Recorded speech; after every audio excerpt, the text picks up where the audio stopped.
মাধবদী থানাধীন কাঠালিয়া ইউনিয়নের ৪ নং ওয়ার্ড কোল্লাতপুর গ্রামের ব্যবসায়ী নূর মোহাম্মদ প্রধান এর হত্যাকাণ্ডে জড়িত আসামিদের সর্বোচ্চ শাস্তি ফাঁসির দাবিতে ২৭ ডিসেম্বর শুক্রবার দুপুরে খড়িয়া বাজার এলাকায় প্রতিবাদ সভা করেছেন কাঠালিয়া ইউনিয়ন জনকল্যাণ যুব সংস্থা ও কাঠালিয়া ইউনিয়নের সর্বস্তরের জনগণ।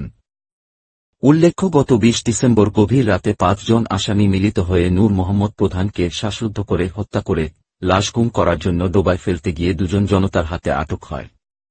তাদের দেয়া তথ্যমতে আরও দুজনকে আটক করা হলেও ডাক্তার আমিন উদ্দিন এর নাতি শুভকে পুলিশ এখনও আটক করতে পারেনি।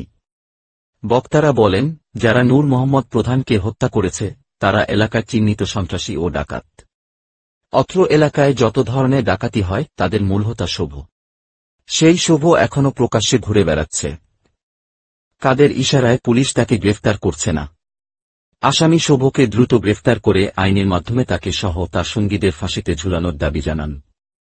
প্রতিবাদ সভায় বক্তব্য রাখেন নিহত নূর মোহাম্মদ প্রধানের ছেলে গোলজার হোসেন, ব্যবসায়ী হাজী মোহাম্মদ কবির হোসেন, ইসমাইল হোসেন, হাতেম আলী, মোহাম্মদ সাদেক মিয়া, ইয়াকুব মিয়া, মোহাম্মদ হাবিবুর প্রমুখ। প্রতিবাদ সভায় অত্র ইউনিয়ন সহ আশপাশ এলাকার হাজারো সাধারণ জনগণ উপস্থিত ছিলেন।